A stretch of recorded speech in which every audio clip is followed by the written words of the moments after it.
If instead of spending your time for money, if you invest your time to buy, build, or create assets that generate money, that's the pathway to financial freedom.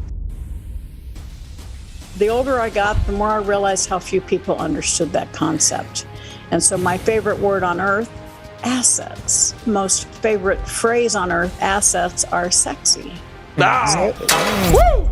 Assets are sexy. That's what I'm talking about.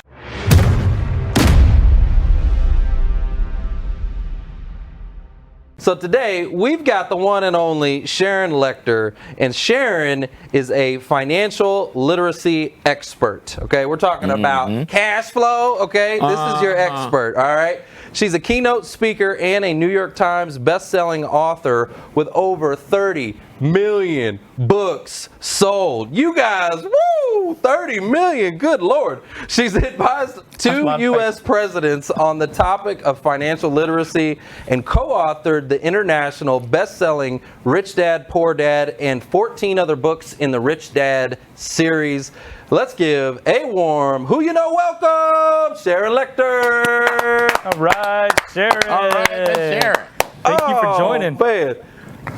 Hi, guys. So delighted to be with you. In my goodness. Paradise Valley, Arizona. We love it. We're so excited. I can't even believe it. Like, okay, first of all, we haven't even started the show, but 30 million books sold, mic drop. Oh my God. Like, that's incredible. Okay, I gotta know, because you've written a lot of books. How many, okay, we know how many you sold, but how many have you written? 26. Cool. 26 books. Kind of get into the habit of it. You know what you're doing, huh?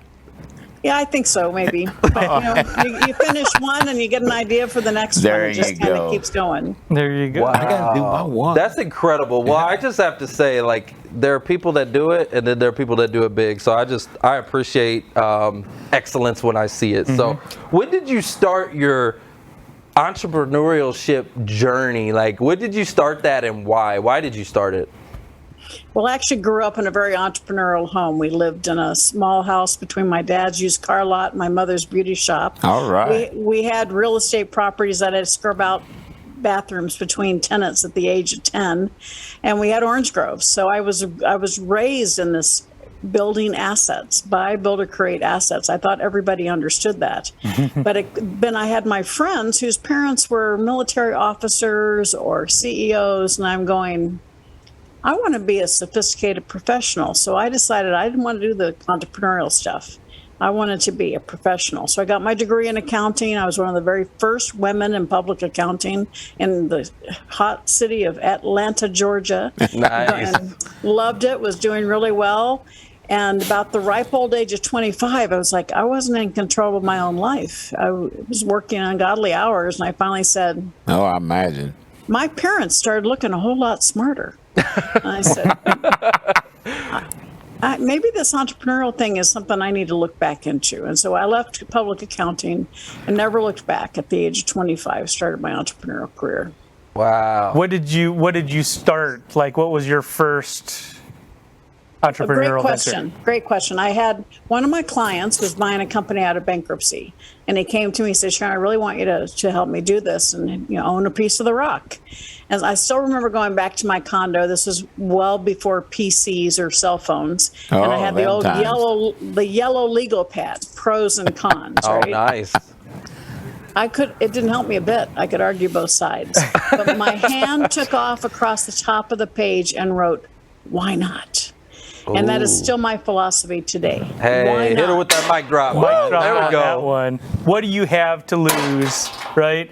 Well, I mean, a lot to lose, but a lot to gain, and you're never going to know until you take the plunge. All right. So Why not take that path less traveled? Why not solve a problem or serve a need? And it's still my mantra today. Amen. I love that. There's usually a lot of blessing on that path, less traveled. I've got a question on, so you've obviously been very successful selling books, and you've been doing it for a long time, 26 books.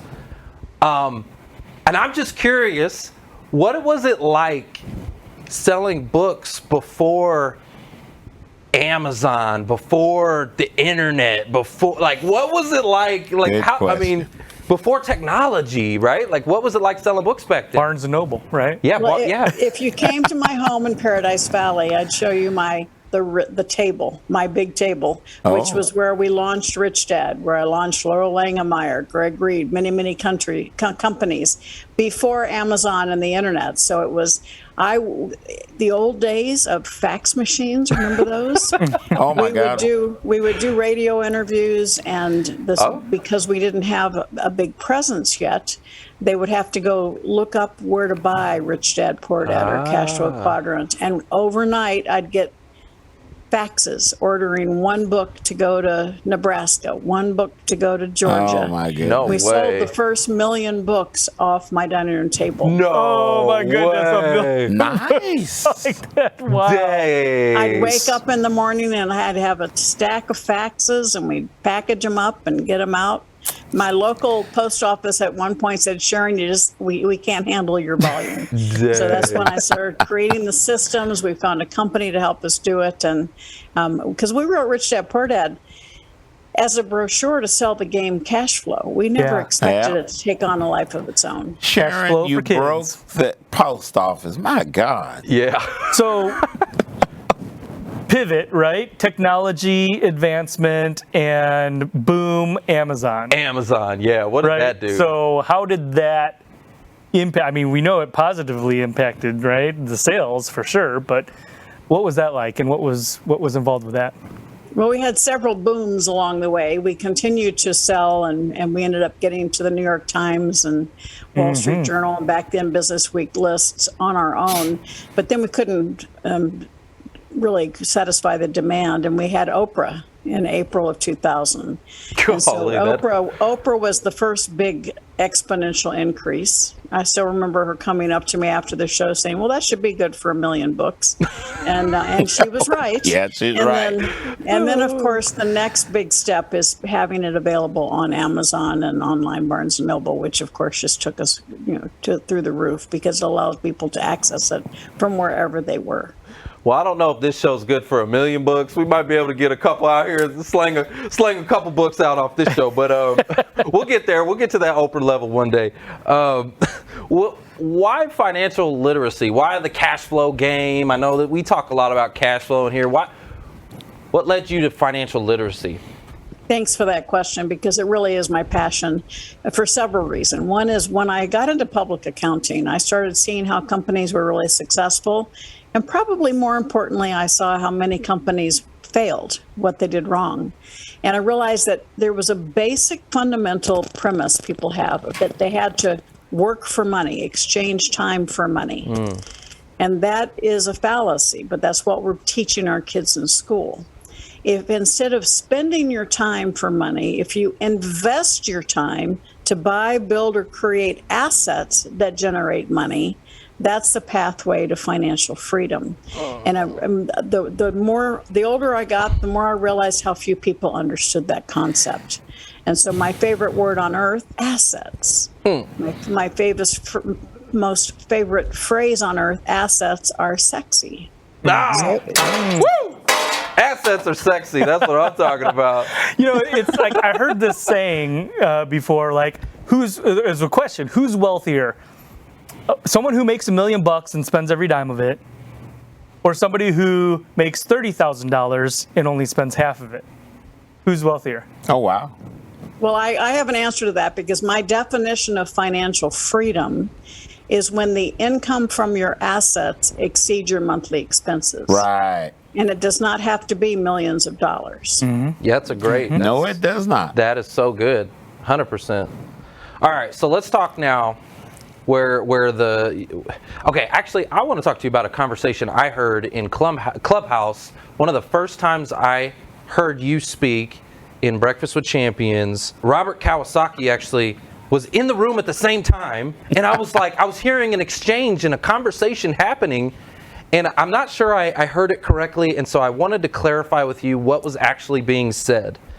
He seemed to be, in that conversation, to be giving you a lot of the credit, right? Because I know that you guys co-authored the book Rich Dad, Poor Dad, right? Is that correct?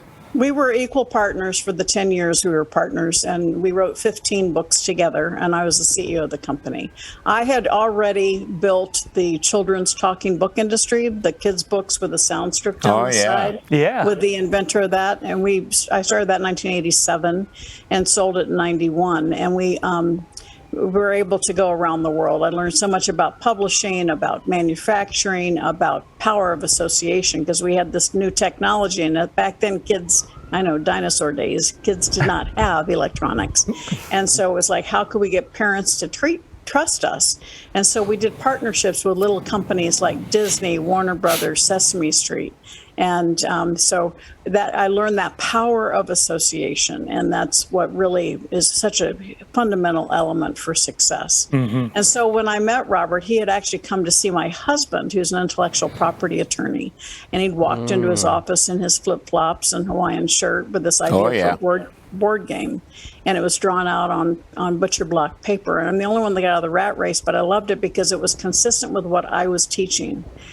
Because of the importance of teaching people the importance of buying, building, creating income producing assets. And so I volunteered to help him commercialize the game just as a friend. And in the process, he told me he was going to charge $200 for it. And I said, that's kind of pricey. We're talking 1996 for a board game. And I said, maybe you should write a brochure to explain your philosophy. And that's when he asked me to become his partner. And we wrote Rich Dad, Poor Dad, intending it to just be a brochure to sell the game. Wow. And what a brochure it was. Yes. And then people wanted more. So all of a sudden, well, okay, we'll write a trilogy. We wrote Rich Dad, Poor Dad, Cash Flow Quadrant, Rich Dad's Guide to Investing, expecting, okay, done. Oh, no. So we ended up, as I said, 15 books together over 10 years. I launched a second series called Rich Dad Advisors, another dozen books. And we were able to build around the world, over 110 countries, over 50 languages, through the power of association. So much success, right? I mean, that you guys were able to achieve and find together. Then, so it sounds like after the 10 years or so, you guys split ways. What happened there? Why did you end up deciding to part? Well, success and money just brings out more of who you really are. And after 10 years, we did not have the same alignment as to what we wanted. He wanted to go into franchising, which was a great model for us, not a good model for franchisees. So I made the decision I needed to leave. I share this only because sometimes you have to close a door for other doors to open. Sometimes you have to close a door in your life to allow space for new opportunities. And if I had not made that decision to leave Rich Dad, I wouldn't have gotten the call from President Bush. And I had the honor of being on the first presidential advisory board for the financial literacy. And I served both President Bush and President Obama. Had I not made the decision to leave Rich Dad, I wouldn't have gotten the call from the Napoleon Hill Foundation and asked to reinvigorate the teachings of Napoleon Hill in 2008. And we know what was happening to the economy in 2008. And it's been an incredible relationship. I wrote 3 Feet from Gold, Outwitting the Devil, Think and Grow Rich for Women, Success and Something Greater, in cooperation with the Napoleon Hill Foundation. So I challenge everybody, particularly when you're out there seeking employment, is pay attention to who you are, what you want, and how you're spending your time. Because sometimes you have to close the door for other doors to open. Sounds like a lot of the success has created and opened other doors, other markets for you to serve. And that's what I like about what most business does. I love that. So you left the Rich Dad Poor Dad organization. All of a sudden, you're getting calls from the president. Like, okay, what did that look like working with President Bush and President Obama? Like, first of all, why did they call you? Number one, I mean, well, we know why because you're the expert. But what did they bring you in specifically to do? And then, what was the result of it? Well, great question. I had, there were probably 18 to 20 of us on the council, depending on which president I was under. And I was the only true entrepreneur. There were a lot of government officials, a lot of high-level corporate individuals. Charles Schwab was on the council with me, and of course, he was an entrepreneur, but this was well after he was into the billions of dollars. So I was the one that was carrying the steed to make sure that it wasn't just personal savings, understanding compounding interest, but that we had to really also teach the power of entrepreneurship. And while I was there, we passed the Credit Card Act of 2009. And my passion was really solidified when my oldest son went off to college and got into credit card debt. And this was 1992. He went to school and there were tables, free pizza, free money, free t-shirt, free money. He had a really good time his first semester in college. I bet so. He came home December of 92 and asked us to bail him out, and we said no. And that's when I dedicated the rest of my career to financial literacy, financial education, entrepreneurship education. So that was 92. This is 2009, and we passed the Credit Card Act, which prevents credit card companies from soliciting college students on campus. Right. That's a mic drop, And right? so- That is. Yeah, that was a predatory practice for sure. Yep. Yeah, and I can't take credit for the bill, but I can take credit for being a very squeaky wheel about the need for it. So. Well, and didn't that act also prevent certain things from happening, like overcharging on late fees and things like that? There were a lot of things that actually were part of that. So, yeah, man, what an awesome piece of work to your those credit card companies, boy, I tell you what. Well, Get in there and get you. Yeah. So, what was it like? I mean, being in that kind of arena, right? I mean, was it intimidating? And then what was the I guess the next step after that then for you? Well, I teach a lot about fear. Fear can be intimidating, it can paralyze you, or it can motivate you. Right. And I have trained myself many, many years of living in fear to turn it into energy. And so I don't like the word intimidating. I want that to be energizing. So it's energizing. And yes, you have to do the work, you have to earn the right. But it's, when you asked me the question about after leaving Rich Dad, this allowed me to establish who I was and my brand and my presence. Yeah. I was no longer just related to the building Rich Dad. I could stand in my own power and be who I am. And everybody watching and listening, you are perfect just the way you are. God created you. You're the only one He created like you. Amen. So stand in your own power and establish who you are, what you stand for. And be authentically you, because that's what we want to see. Do you want to tell them a little bit about the book while we're giving it away? Absolutely. Exit Rich was released in June of this year. I'm very excited about it because so many people, when you start a business, do you start a business to work until the day you die, or do you start a business to build something that's successful to provide for your family and maybe get your time back? Everybody says the second one. Mm-hmm. But 99% of you build the first one. That's true. Because you build a job, not a business. Amen. And so I wanted to pull together the elements that you need to do to build not just a successful business, but one is sustainable and scalable and saleable, whether you sell it or not. Have the systems. So we talk about the 6 P's in the book, your people. Do you have the right people on your team? Do you have the right advisors, the right mentors? Do you have people who are strong where you are weak?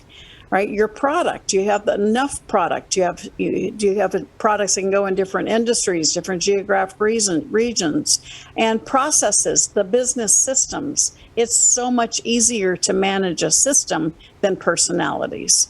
Right? Oh, then that's you have true. Your proprietary, your intellectual property, intangible asset. The vast majority of the value of your business is intangible. It's not on the books. And it's what you've created, your unique selling proposition, your competitive advantage. And I show you how to identify that, how to strengthen it, how to protect it, and then how to leverage it.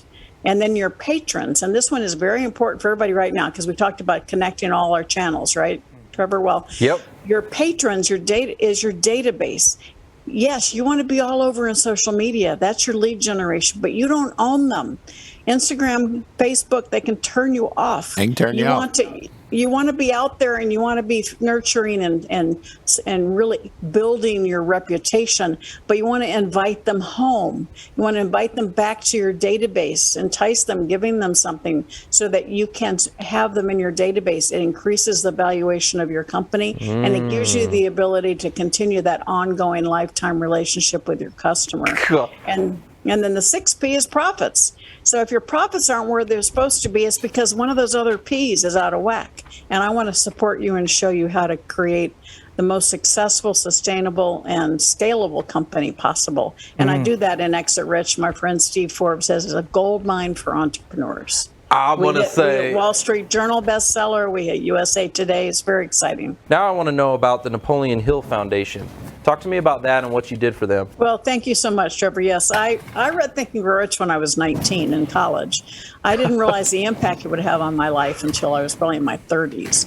But I had met Don Green, who's the CEO of the Napoleon Hill Foundation, during book fairs because we were kind of in the same field with Rich Dad and Napoleon Hill. And so I made a point of getting to know him just because I loved Think and Grow Rich so much. And when he found out that I had left Rich Dad, he called me because it was March 20th, 2008. I just found this slip the other day.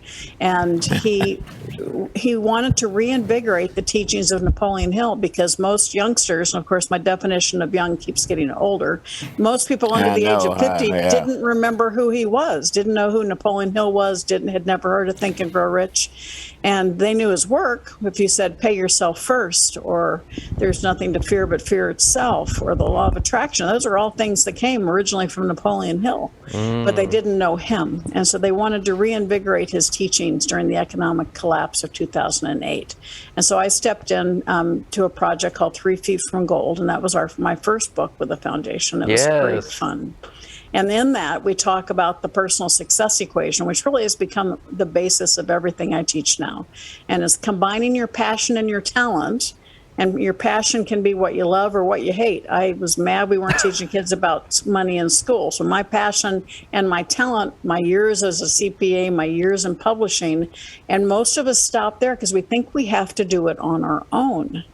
And really, success comes from combining your passion and your talent with the right association. That's why your show is so important to people. Finding that association, finding people can help you open doors, get you to where you belong, have the right mentor, have the right resources. People have skills that can support you. And then times A, taking action. How often do we know what we're supposed to do? We just don't do it. No. Amen to that. The final element is plus F for faith. Having faith in yourself, having faith in what you're doing, having faith that it's needed and necessary, and having faith that you will succeed. And I do a lot of one-on-one mentoring, and usually I take everybody through that formula, and it's usually the power of association and their faith, their self-confidence that need the most work.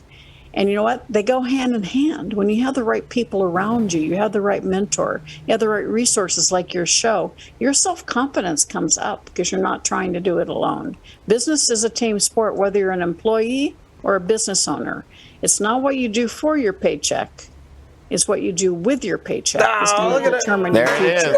Yes. Wait, okay, so all of that, hold on, because you're speaking my language. All of that was in 3 Feet from Gold? Is that what that book is?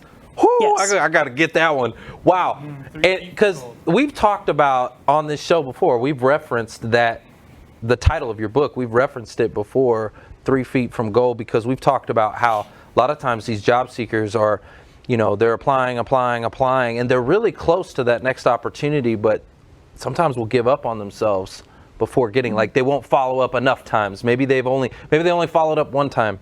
That's right. Right before it was supposed to happen, 3 feet from gold, they quit on themselves. Right. Uh-huh. Right. Right. Yeah. Just right before they're striking it. So close. So Striking close. gold. Yeah, and You're Sharon, only one I'm a conversation recruiter. away. Yeah. And I see a lot of that. A lot of times we wonder, what happened? We were doing so good. What happened to the candidate?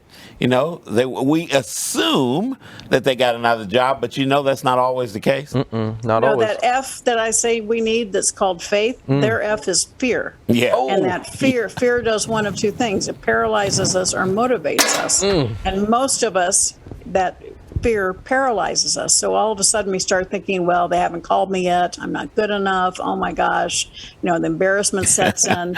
And that fear is what prevents us from realizing the success that we deserve. And that's actually such an important part of being a mentor to other people, to get them to identify and recognize that fear. That's my number one every single day, as I do one-on-ones every single day. Same here. Sharon, so you had a really, really great statement, and it's about working and spending, right? And so a lot of our job seekers, or our audience is job seekers, right? People that are in career transition. What are some of the things that you might offer to them, or that you teach, right, for people that are, looking at unemployment or employment and finances and employment? Well, I think it's really important. Number one is figure out where you are. A lot of times we put our head in the sand, and even though we don't have a job, we're still spending at the same level we were before. And so we have to recognize, where am I? And sometimes the picture is bleak, but even taking the action to analyze where you are gives you that power to realize you've done something. And then to set those goals and to have, understand what it is that you need, and what can you convert into an income producing asset. In the world today, bringing in a roommate. I have go to my website, info at Sharon Lechter, email me. We've got 30 ways to fast cash, all right, things that you can do to help you earn that money. If you believe in someone else, find somebody that has an affiliate program and help promote them, and so that you can start getting some cash flow while you're looking for that job. Understanding, what happens is we just get paralyzed. We do nothing, and we just make the situation work. Oh my goodness. Sharon, you are so speaking my language. So what you didn't know, I didn't tell you this, but Mark and I are in the financial services industry, and we talk to job seekers a lot about, what they're going through on the financial side of their job loss, and you're absolutely right. A lot of people put their head in the sand, right? They don't take the time to sit down and analyze where they are. Now, those that do, okay, it gives them, it puts a lot of that fear to bed, right? Because they have at least a picture of where they are, and they know where they need to get to, right? But if you don't know, you have that uncertainty, you've got a lot of things going on, your job search, and you don't know when you're going to get back to your cash flow. There's a fear, and it's a financial fear. Paralyzing. It paralyzes them and keeps them stuck. So you're totally and it makes you sick. That financial fear, I call it your own personal rototiller. It just makes you sick to death. And I'm hearing the parable of the sower in what you guys are talking about right now. Yeah, I love it. So, okay, let's talk about. We've talked about the power of association, okay? Actually, you know what? Let's dive a little bit deeper into that, because that's really what this show's about, the power of association. It's about networking, getting closer to people. Who you know. Connecting. It's all about who you know. Who have been some people in your journey to 30 million books sold? Okay, besides Oprah, because she sold 1 million books just like that, right? But besides Oprah, who's been some people in your journey that have really made an impact to you in your story? Well, so many. I mean, it's countless. Right. I'm always seeking people that have bigger and larger domains and experiences than I do to learn from. And that's, we want to continually being curious. If you think about school, our kids are curious. They build forts and pirates out of blankets and pillows, and then they go to school and they're taught conformity. So we end up teaching conformity, and all of a sudden our curiosity, our creativity gets stifled. Then we get a job and we get comfortable, and then we get complacent. Then we have a crisis, and that crisis throws us into chaos. And how do we get out of chaos? By becoming curious and creative again. And so I always want to stay curious. I always want to challenge myself. I always challenge everybody. When was the last time you did something for the first time? Yeah, I love that question. When's the last time you did something for the first time? Tell us in the chat. I want to hear what it was that you did for the first time. How about you, Sharon? When was the last time you did something for the first time? And what was it? Yes, last weekend we had a business retreat, and I had some girls there that shot guns for the first time, and we had a semi-automatic that I shot. Oh my God! Was it okay? Hold on, because I know you run with the Cardones. Was it Elena? Were y'all out busting caps? No. Okay. We own our own ranch. Mike and I have our own ranch here in Arizona. We've owned it for 16 years. So. All right, I just know I know she's a shooter, a professional shooter, actually. Right, Yep. right. I'm sure I'm a pretty darn good shot, but I bet she probably can top me because she's been doing it in competitions. I'm going to take your Mark, word on that one. What's the last time you did something new?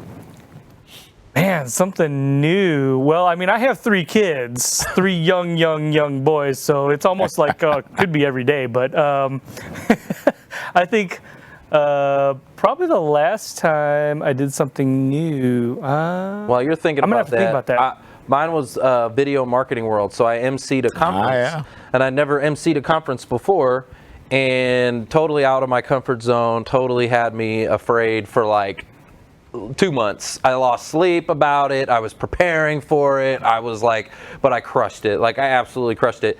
But it was like. It was. And how did you feel about yourself when you were done? Oh, I'm like, I can do anything now. Like, you know what I'm saying? Like, I feel so confident, right? Because I could do it, you know? But it did. It was terrifying. I was paralyzed for 2 months. I lost sleep over it, you know? And, Yeah, he was scared. I was. But I did it. It doesn't matter how accomplished we are. We get to that point where things can become complacent. So you always want to challenge yourself to do something that's new and new experience.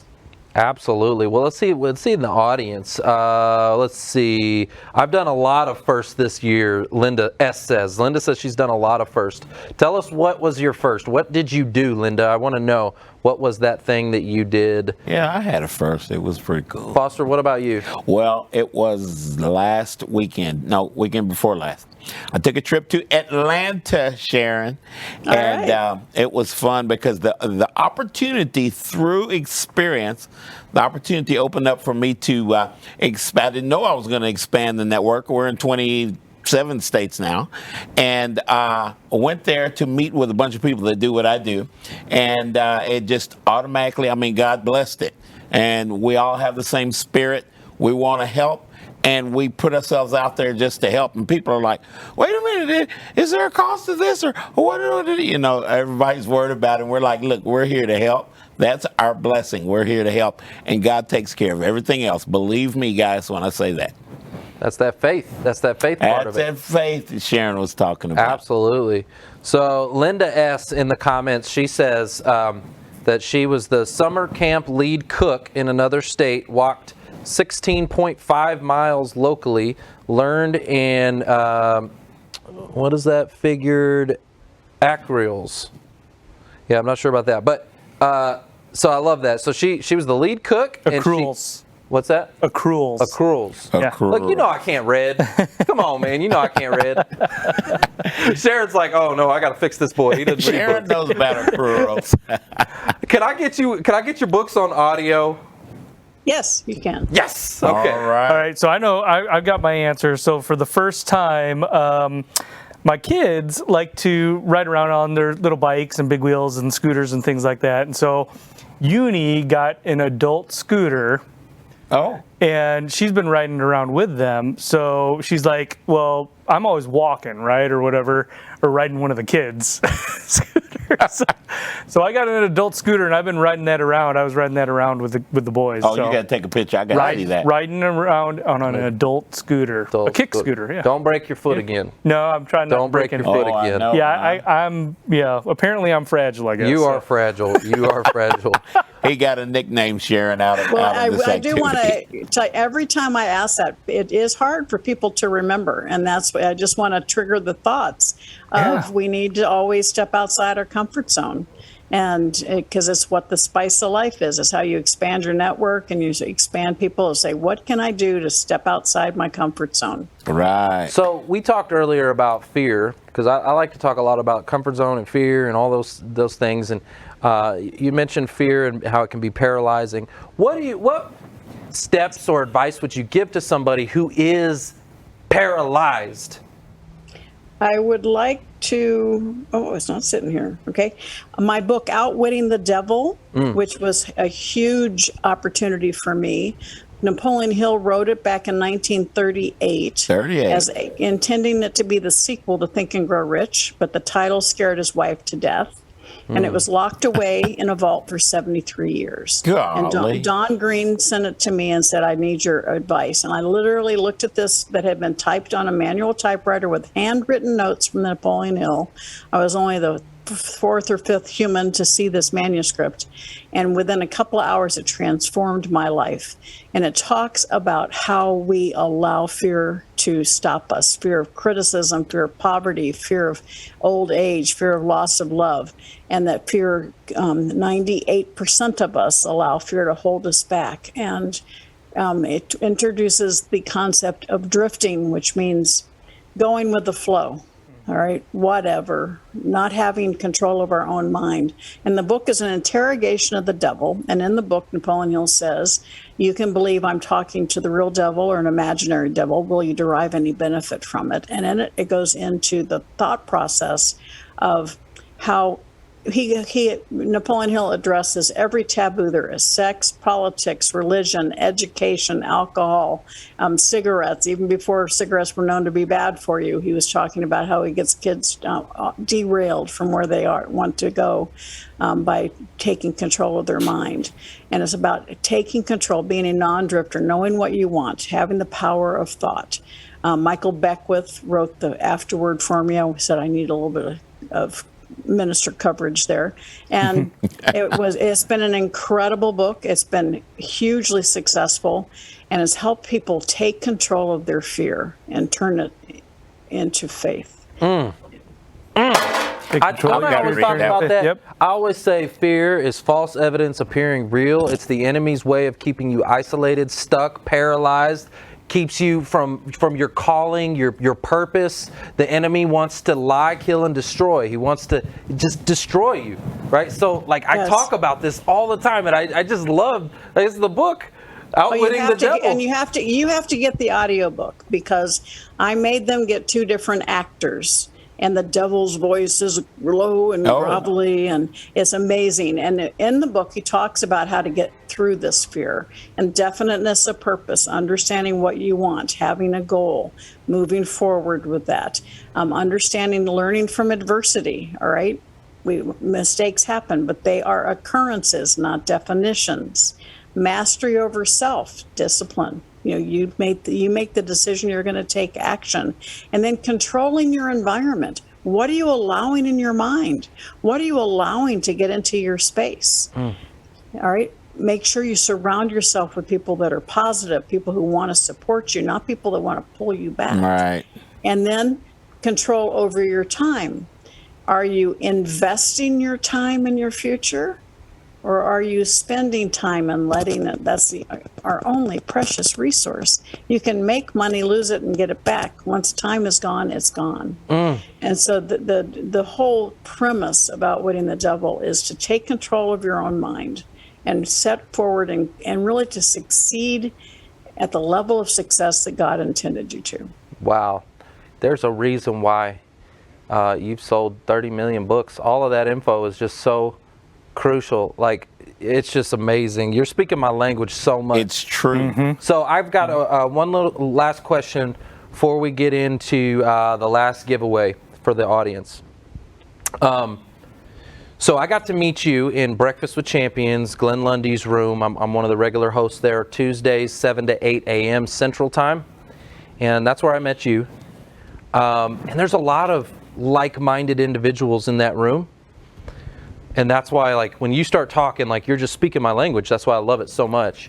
What is your favorite thing about Breakfast with Champions and what Glenn Lundy has done? What is it to you that makes you come back? Because I see you in there all the time.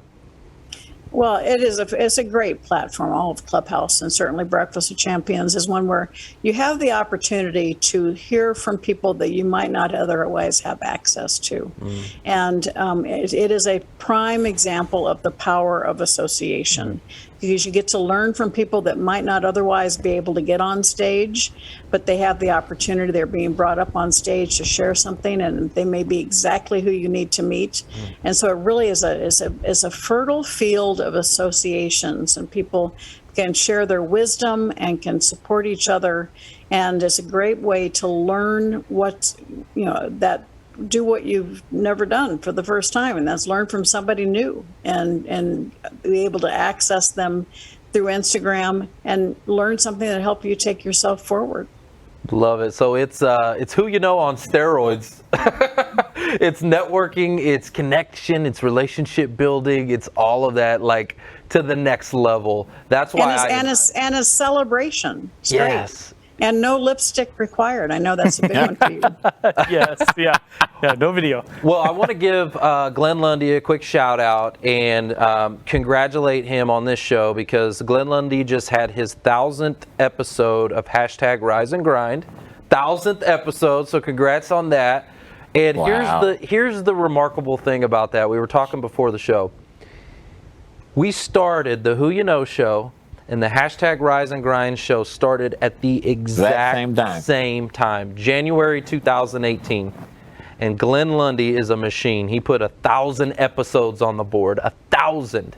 Every single day, he's been doing this show. Every day, 1,000 episodes. We're on 288. That puts it early in the morning. Yeah, that puts it in once a week, every day. I mean, economy of scale. Yeah, that's what I'm saying. That guy's just a beast every day for the past 4 years. It's amazing. So shout out to him. Congratulations on #Rise and Grind in your 1,000th and final episode. He's moving on to it's morphing and things are changing, and so I'm excited for him. That will happen. Thanks for listening to the Who You Know Show podcast. My name is Trevor Houston, and if you've enjoyed this episode, consider subscribing wherever you listen and leave us a positive review to help us keep the mics on in the studio. Until next week, that's the show. It's all about who you know.